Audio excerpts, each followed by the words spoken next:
We'll call the meeting to order and welcome everyone here this evening.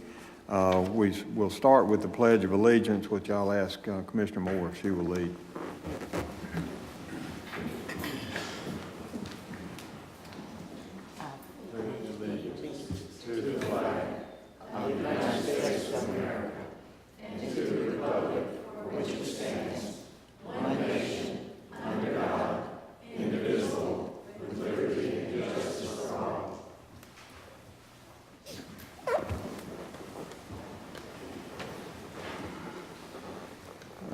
First item is the approval of the agenda.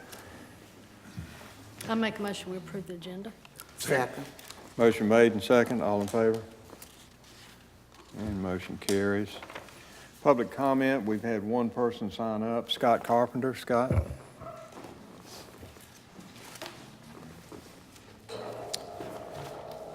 Good evening, Mr. Mayor, Commissioners, Mr. Town Manager, and Madam Town Clerk. My name is Dr. Scott Carpenter. I'm the Board Chair of Preservation Zebulon. We just wanted to update you on a couple... Excuse me 1 minute. Let's let that... Go ahead now. I couldn't hear you.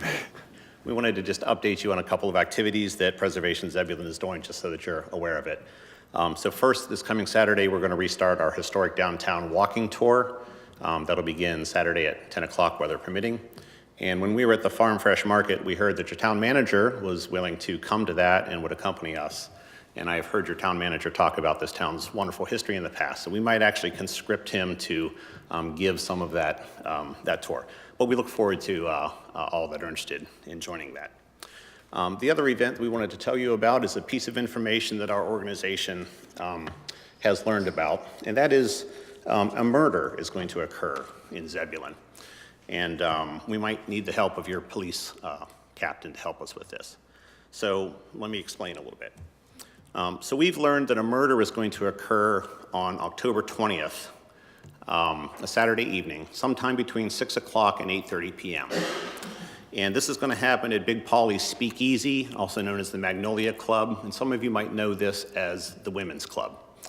So that evening, that space is going to be transformed into a 1920s speakeasy, and our group is having a fundraiser, which will be a murder mystery dinner fundraiser, in which, during that time, somebody's going to get bumped off and killed. So it should be a fun time. We have tickets on sale, and we'd love to see everybody in the town join us. And if you can offer some assistance with your police captain to help us out to solve this mystery, it would be great. Thank you. Thank you, Scott. Okay, next we have a proclamation, which I will read. It's in appreciation for K-9 Rocco and his handler, Officer Jesse Brown.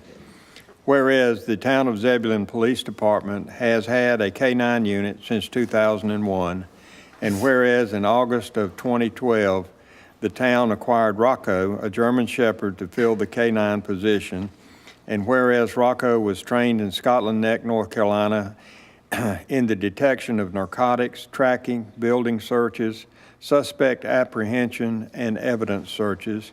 And whereas Officer Jesse Brown has been the only handler Rocco has worked with, and whereas during Rocco's career, he has been on 58 suspect tracks locating 14 suspects, numerous other tracks, and one locating a juvenile lost in the woods. And whereas Rocco and Officer Brown have been a great benefit to the town and to surrounding communities, including Knightdale, Wendell, and the Wake County Sheriff's Department. Whereas in serving the surrounding communities, Rocco and Officer Brown received a certificate of merit from the Knightdale Police Department for a track that led to the apprehension of a bank robbery suspect. Now therefore be it resolved that the town of Zebulon recognize the valiant efforts of K-9 Rocco and handler Officer Jesse Brown and the years of service to the town and its citizens. Be it further resolved that it is with sincere appreciation and some sadness that K-9 Rocco retired from service to the town of Zebulon Police Department effective June 4, 2018. And it would be adopted this 6th day of August 2018. So I would entertain a motion to adopt this proclamation. So moved. Second. Motion made and second. All in favor? We also have a presentation from the Chief Hayworth on this, Chief. Thank you, Mayor, members of the board, and our citizens. We do, with sadness, give this proclamation to Officer Brown and our K-9 Rocco. As you know, Officer Brown resigned from full-time employment with the police department a short while ago. He remains with us on a part-time basis, and he's come out and he's been working the road for us. But at that point, we found it necessary to go ahead and retire Rocco. He's, as I mentioned before, he's 6 years old. He's been on the job for 6 years, so he's getting close to 8 years old. And you know, in dog years, that's a long time to be jumping in and out of the truck and running through the bushes. It's also kind of a long time for Jesse to be jumping in and out of the truck, running through the bushes. But anyhow, we do also, we want to give this this plaque to our K-9 Rocco. We're also going to display one of these in the police department lobby.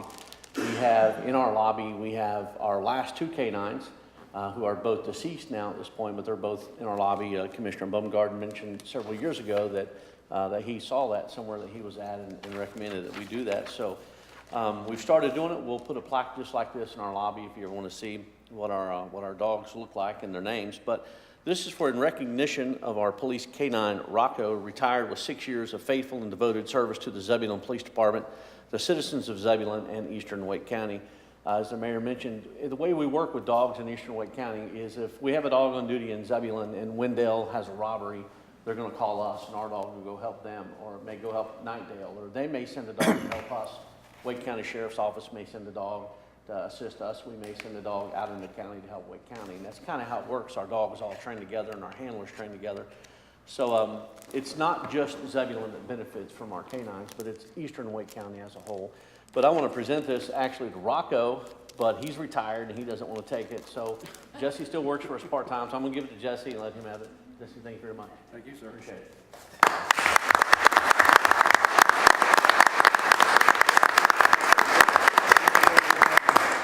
Any questions from anybody? No, thank you. Appreciate it. Thank you, Jesse. Next item is the consent agenda. Need a motion? I make a motion we approve the consent agenda. Second. Motion made and second. All in favor? Motion carries. Next is Community and Economic Development Partnership with the Chamber of Commerce. Joe? Thank you, Mayor and members of the board. The discussion before the board is whether the enclosed partnership is an effective collaboration to build upon the foundations that you've adopted in your strategic plan, Zebulon 2030, of vibrant downtown, small town life, and growing smart, and advance upon the creation of the vision statement that you adopted in that same document, which is to have a vibrant and growing community that maintains its small town charm and heritage. So staff stands ready to answer any questions you may have on continuing the partnership that we have with the Zebulon Chamber of Commerce. Questions? What's your pleasure? I say we continue doing it. They're Okay. doing- So you're making a motion that we adopt this? Yes, we adopt it. Okay, it's, doesn't have a number on it. Okay. No. I have a motion. Is there a second? Second. Okay, other comments or discussion? All in favor? And motion carries. Thank you. Board appointments.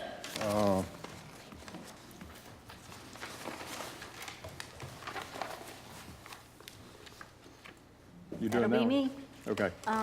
We have several appointments available. The planning board, we have 3 people that were interested. We have Stan Nowell, Kathy Mueller, and Gilbert Todd Jr. We have 1 vacancy available. It's for an in-town person.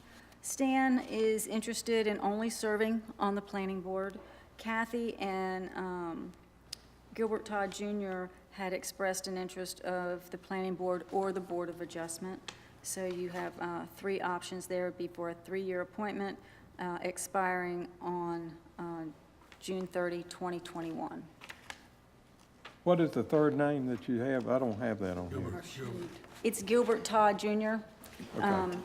It was missed when the memo was done when I did it. I missed that he was interested in the planning board Okay. first. I understand. Okay. All right. What you want to do, folks? I'll make a motion that we appoint Stan Now to the planning board. I second that. Second. Motion made and second. Any other comments or discussion? All in favor? Motion carries. All right. Okay. Parks and Recreation, we have 3 vacancies. We have 2 people interested. We have Faith Allen and Debbie Wheelis, both live in, Debbie Wheelis lives in town. Faith Allen, she lives in town, she lives in Braemar, but on the outskirts, close. So both are interested in serving on the Board of Adjustment, and again, it would be for 3-year terms.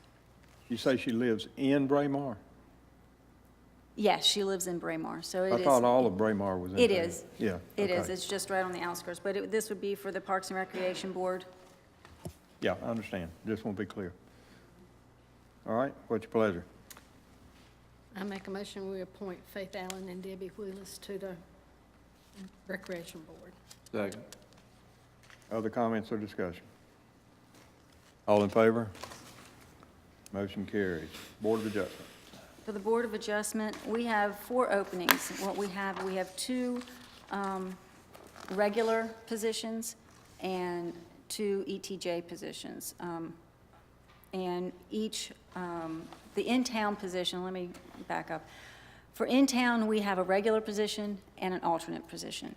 And both Kathy Mueller and Gilbert Todd live in town. So what's before you would be to choose to appoint them, one as an in-town regular, and the other would be an alternate if you choose to appoint both people. Okay? Okay, folks? I make a motion that we appoint Gilbert Todd as on the Board of Adjustment. Do I need to make a separate motion on? You can combine it if you want to. I just need to know whether they're going to be Well, the he regular said, or no, alternate. he said that in his motion. Gilbert Todd would be, and correct me if I'm wrong, but I understood that he would be, he would be the active member on the board, and Kathy Miller would be the alternate. Alternative. Okay, we clear? Yes, sir. Second? Is there a second? Okay. All in favor? Motion carries. Thank you very much. Let's see, next we have Finance. Bobby?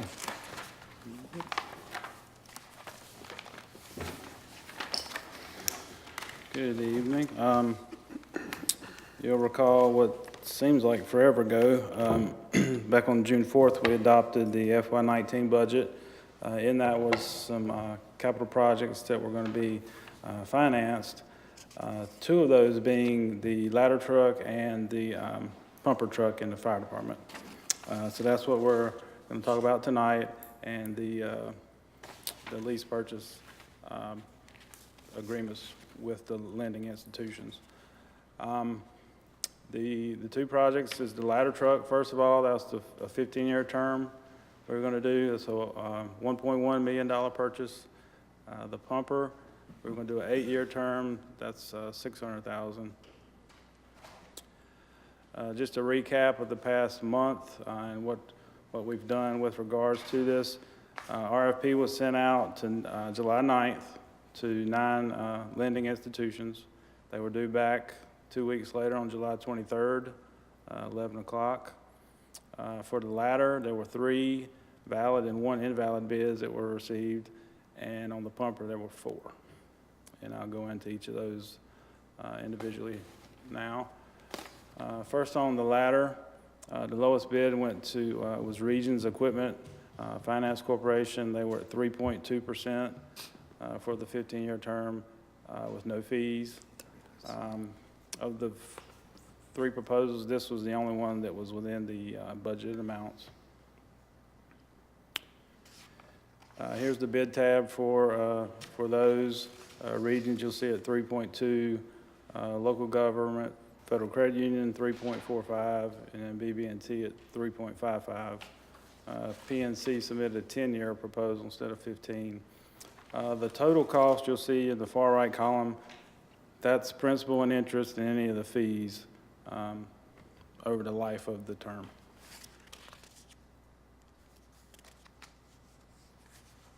Any questions? Otherwise, we recommend adoption of Resolution 2019-04, recommending Regions as the lender on the latter. Okay, call for a motion. I make a motion that we adopt Resolution 2019-04, therefore making it Regions, and that would be at a total cost of $1,358,740. Okay, is there a second? Second.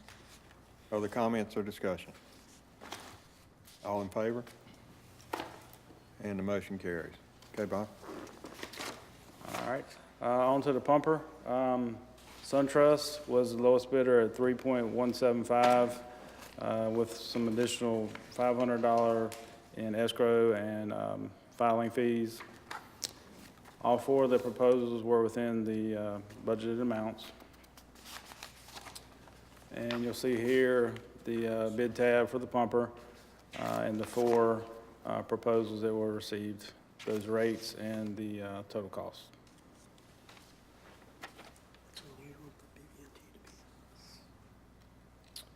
Any questions on those? Okay, so you're recommending SunTrust. SunTrust. I just want to be real clear with that. Okay, questions?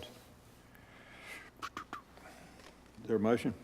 I'll finish making the motion on this 2019-05, on 05 for the pumper truck awarded to SunTrust in the amount of $668,149.84. Second. Second. Other comments or questions? All in favor? Motion carries, okay? NCLM risk pools? You handling that, Bob? Yeah. Okay. Back in June, we made the switch from our previous insurance provider to joining the league pools for workers' comp and property and liability. At the time, it was we didn't have a meeting in between there. So at the next meeting, it's required based on the statute when the risk pools were created, that the governing body approved the interlocal agreement through a resolution joining these pools. So that's what you have in your packet, the interlocal agreement and resolutions for joining the two different pools. So I believe there will need to be two different motions on those two resolutions. Okay. We can combine it, I think, and do it in one motion, but just to be expeditious. But is there a motion? Any questions on? Well, sorry, question? Yeah. Okay. Is there a motion?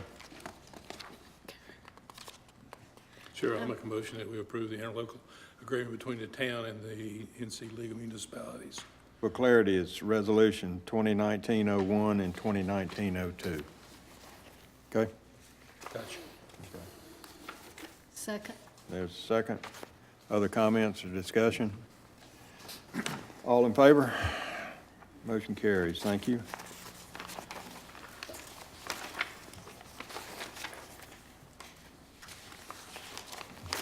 Fire. Oh, there he comes. It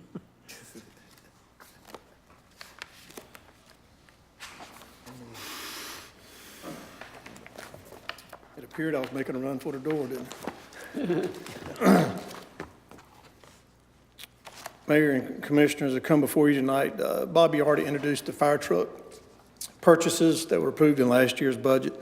The fire department assembled a committee of volunteer and career staff members with a variety of different backgrounds to develop specifications to purchase these two trucks. The specifications were drawn up and delivered to one of our more local vendors of Atlantic Emergency Solutions. They priced those vehicles through the Houston-Galveston Area Council Cooperative Purchasing Program, which now enables us to purchase those vehicles off a nationwide bid, meeting the local statutory requirements as well as far as bidding. So it enables us to leverage a little bit more buying power than we could possibly do if we were to bid them out individually. From that, we received two proposals from Atlantic Emergency Solutions. for one 2019 Pierce Enforcer 107-foot ladder truck at the cost of $966,590, and one 2019 Pierce Enforcer custom pumper at the cost of $597,057. So I stand available to answer any questions you may have about those. The only question I have is, and I think we've been asked before, but what can we expect to get for the trucks that we have now? That's a really big question. Yeah, that we don't know, to put it lightly. We've been told that we can get somewhere in the 100,000 range for the two. That may be, and talk to some people, that's very, very optimistic. The engine has a good chance of selling for more than the ladder, and the engine was purchased at a fraction of the cost, but it's more of a more useful vehicle. Pretty much anybody could use the engine, where the audience, if you will, is kind of small on the ladder. But given its age, it doesn't have a very good resale value. And how do you plan to market it? We've got a couple of options. We can market it through, like we've done with some of our other vehicles, through Gov Deals. If you recall, the last fire truck we sold through the Gov Deals online auction and did very, very well with it. There's also companies that would pick it up for some type of fee. They would sell it for us. So we'll evaluate both of those and try to figure out what will get us the best bang for the buck.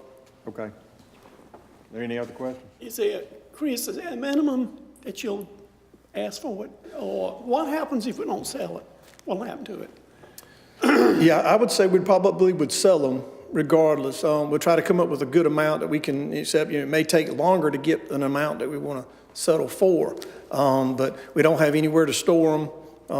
If we were to just say that, just keep them, they would end up going to the bad, quite honestly, because Playground equipment. Sir? Playground equipment. That's very well so, could be. Other questions? All right, the motion required then is to approve or deny the purchase of these two fire department vehicles. I'll make a motion we approve the purchase of these, the fire truck and the pumper engine. Okay? Second. Motion made and second. Other comments or discussion? All in favor? Thank you.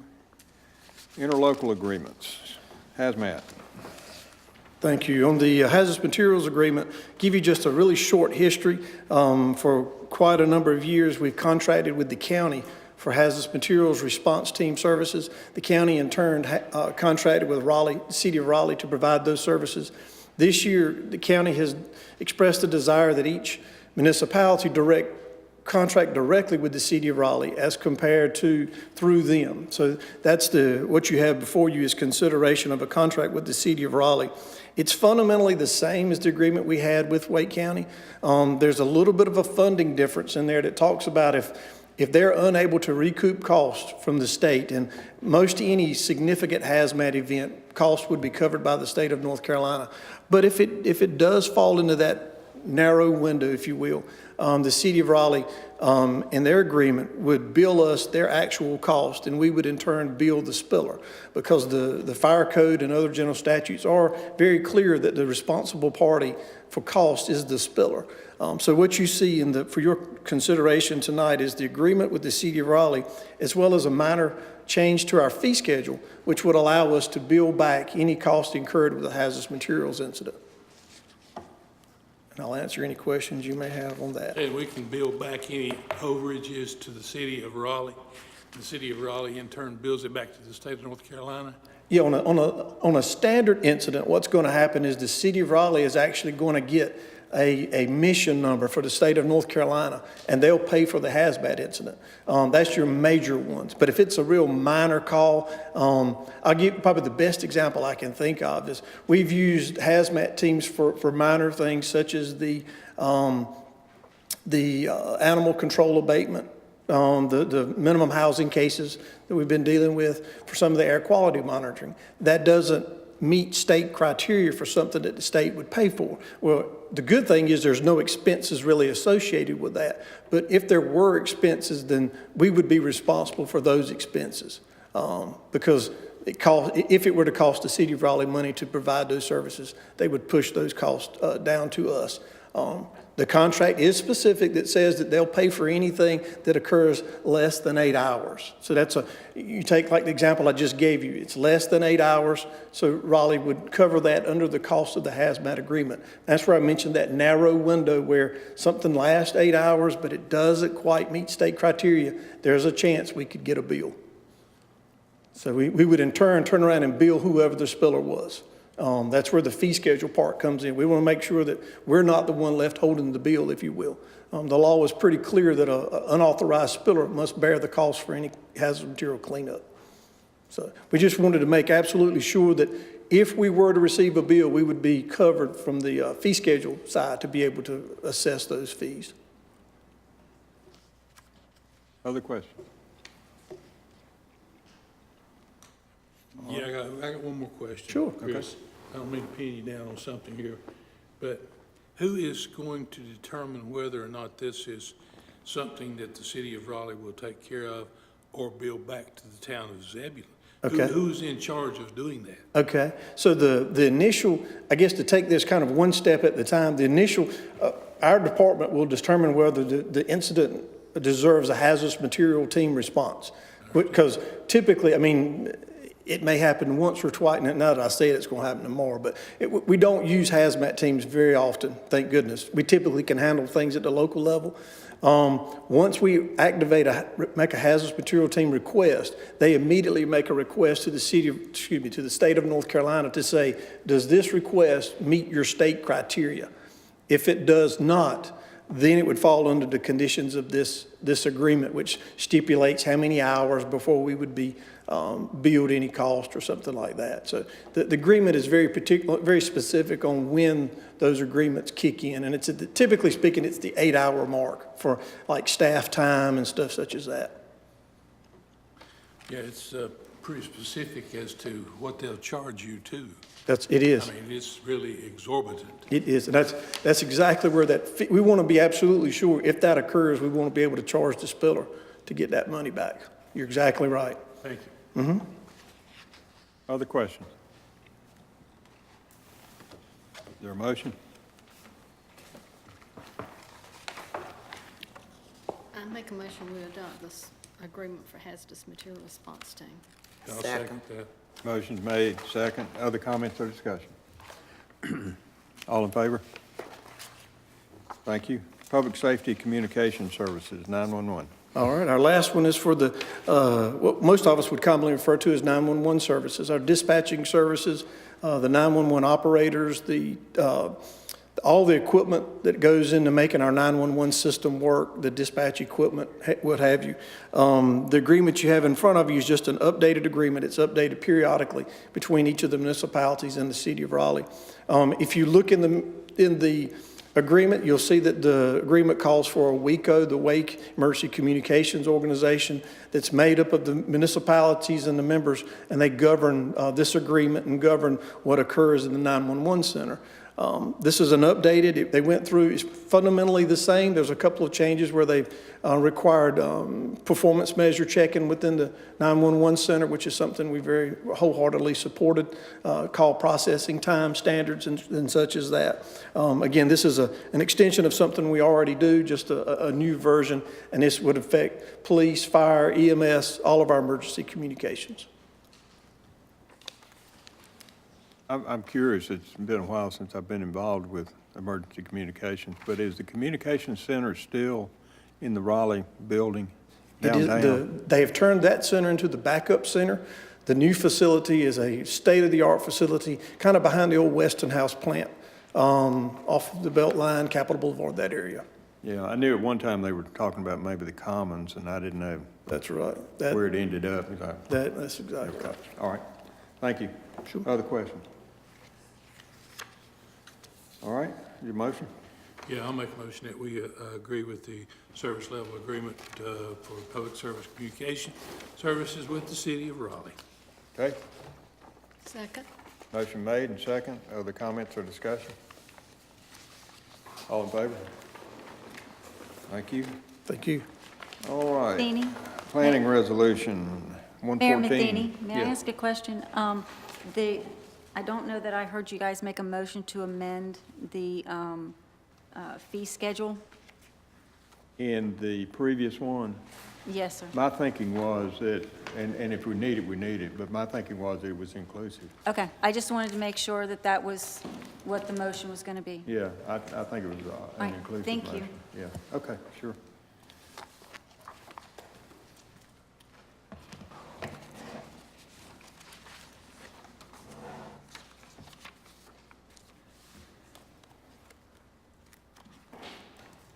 Good evening, Mayor and members of the board. We are here to discuss the resolution 2019-03 for the property located at 114 East Lee Street. This is also a minimum housing case. The discussion before the board is whether or not to approve the resolution directing the town attorney to petition the Superior Court to compel the owner to comply with the order of judgment. If the board is interested in the resolution, a motion should be made to approve the resolution. If the board is not interested in the resolution, a motion should be made to deny or table the resolution. If tabled, the board will provide staff direction on changes that should be made before bringing the resolution back before the board. Staff's recommendation is approval of the resolution 2019-03. Are there any questions? My understanding that the planning department has really tried to work with these people. This isn't just a drop of a hat decision. There's been a long history with that. Would you agree with that? Yes, sir, that is correct. Okay, so they've been given ample opportunity to do it without the courts Yes, sir. mandating it. Yes, that is correct. Okay. All right. Other questions? David, will you give us kind of a timeline, what has happened to get us to this point? Could you just do that? Sure. We first went to this home through a complaint August 7th of 2017. We sent a notice of violation. We had a hearing pre-hearing shortly after that. We then had another hearing, and my order was to demolish the home.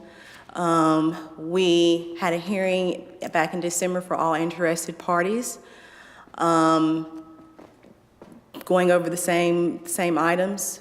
We went back to the home January 11th of 2018. Shortly after the hearing, the owner appealed my decision. We went back to the home to inspect January 11th, 2018. The board made their decision January 30th of 2018. They gave her 5 months and 2 weeks to bring the home up to habitable standard. We had an inspection July 17th. We found that the home was not brought up to habitable standard, and now we are here. Had they done any work at all? Had they tried to improve it at all? Or, I mean, could you see where they had tried? The January 11th inspection, she had cleared some of the items. She had tried to paint the kitchen, but unfortunately, that was not enough to bring the home to a habitable standard. When we went July 17th, the home was back into the state that it was before, minus the pest.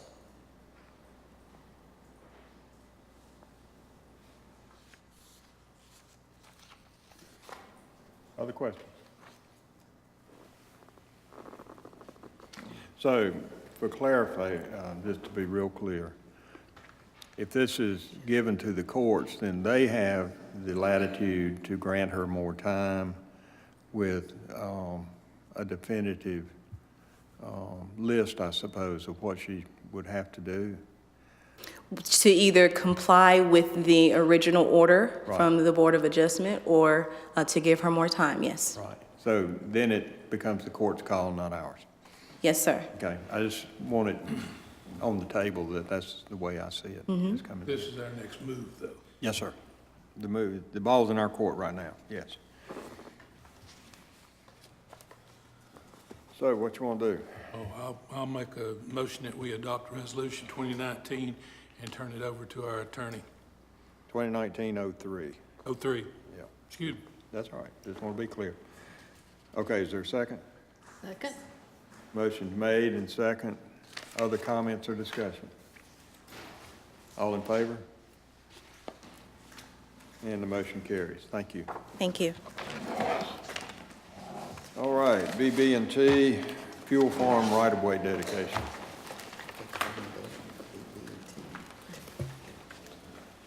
Good evening, Mayor, members of the board. Tonight we come before you asking for your consideration and approval of right-of-way dedicated by BB&T. The right-of-way is approximately 365 linear feet by 60 feet, or approximately and a half an acre. The dedication of this right-of-way is consistent with the TRC approved plans of February 22nd, 2018. The dedicated right-of-way that we're talking about will be part of the construction of the Town of Zebulon access and operational improvements for North Arundel Avenue that's funded by Campo and LAP. This new street, if we go to construction for the North Arundel access and operational project, will provide rear access to the Parish Realty properties and Zebulon Hospital. At a later date, we'll be coming back to you. They are part of their development requirements, dedicating some actual roadway built on East Hendricks. So you'll probably see me back at the next meeting looking at that. But tonight, we're requesting your approval and acceptance of right-of-way dedication from BB&T. Chris, I thought somewhere in here that BB&T was required or would be required to put in a certain amount of this roadway. They're putting in a part of East Hendricks Drive. Their construction approximately is actually finished, and we're reviewing the geotechnical data. Okay. Now, their construction about 230 linear feet of 36-foot wide roadway on East Hendricks. So to be clear, and I got a little confused looking at this map, what they're doing is where Hendricks comes in and I'll have it up there. Yeah. Anyway, you'd make a right turn to go down Yes, this sir. right away. If you go straight, that's what they're putting in. That's correct. What we say, if you're going down East Hendricks, back of Eddings Oil property, the property going east is what's being constructed. Like you say, you take a right, go behind Eddings, behind Parish Realty. That's the right of way they're dedicating. Okay. Yes, sir. It'd be west, not east, though. Yes, sir. I'm sorry. You're correct. The navigator in me came out. Okay, now, is that a public street or is it? That will be a private? public street, dedicated public right of way. The part that they are paving? Yes, that will be ultimately a dedicated public street. Yes, sir. Okay, so we'll take control of all maintenance? That is on correct. Okay. Okay, any other questions? Yeah, does this not affect Eddings Oil Company or Parish Realty? No, this property is all being dedicated, is behind their properties, and it's all BB&T property. So it goes up to the property line of Eddings Oil and Parish Realties. So that property on BB&T's property will ultimately provide access into the backside of Parish Realty's properties. I understand that. But it's all BB&T property. We don't have any control over any of Eddings property or the parish property. That is correct, sir. It's just BB&T we're getting dedicated to here at this time. Isn't there a dedicated street anyway, a future street? There was some future, previously, I think when BB&T developed, there was a piece of undeveloped right-of-way that was closed as part of that annexation of that property, if I recall. So this will be new right-of-way that is being given to us to assist with the access and operational project. I think you're right, Chris, that right away, there was a loop of Hendricks Drive that came around. I think that's what you're referring to, Dale. But when BB&T bought the property, we modified it that Yes, sir. it was no longer dedicated right away. I'm not even sure it was dedicated, but it was shown on the maps going way back in time, so. Okay. All right. What's your pleasure?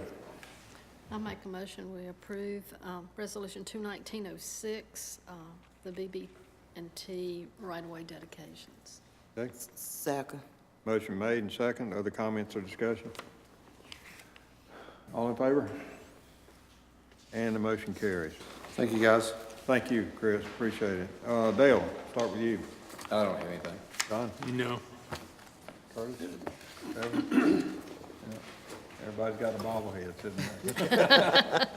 All right. Joe, manager's report. Thank you, Mayor. Thank you, Mayor. A couple of public service announcements, and then I'd like to recognize Chief Hayworth. This Friday, is Family Movie Night at the Zebulon Community Center, and at that night at 7 p.m., where the feature film is Moana, and as always, popcorn, and the movie is free. And then this Saturday, August 11th, we're giving away 200 watermelons for free at the Zebulon Farm Fresh Market. Market hours, as they are every Saturday, are from 9 to 1, right here in the front lawn of Town Hall. And let me recognize Chief Hayworth. He has an announcement he would like to make. Mayor, members of the board, again, brings me a great privilege to introduce to you our newest employee with the police department. And this makes us almost full. We have one more employee to hire, and if we don't lose anybody between now and then, we'll be full. But also really, I'm really glad to be able to hire somebody local. We've been able to do that a few times lately, but this is Jordan Perry. And Jordan Perry has lived his entire life in Zebulon, grew up here. He graduated from Heritage Christian Academy here in Zebulon. And shortly after graduating high school, he actually went to work for Public Works. And he worked in Zebulon Public Works for a while as a laborer. And he began to attend Columbia Southern University, where he's taking classes there online. And then he resigned from Public Works in order to go to BLET. He went to Wake Tech and their BLET program, and he graduated from Wake Tech with his law enforcement certification. And we've hired him here. We're waiting for his paperwork to clear Raleigh. It takes us a while to get that. Once that paperwork clears, and we'll have the oath administer him, and we will be able to put him to work. I've already assigned him his first case. Can't get any easier than this. We know there's going to be a murder on October the 20th. We know what time it is. If he can't solve that one, then we'll be back here again with a new employee. But anyhow, this is our newest employee, Jordan Perry. Just want to introduce him to you. Welcome again.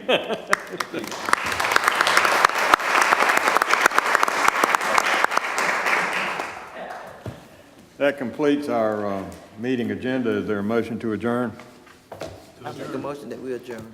Pardon? Do you make the motion? Somebody down here second it? We're adjourned.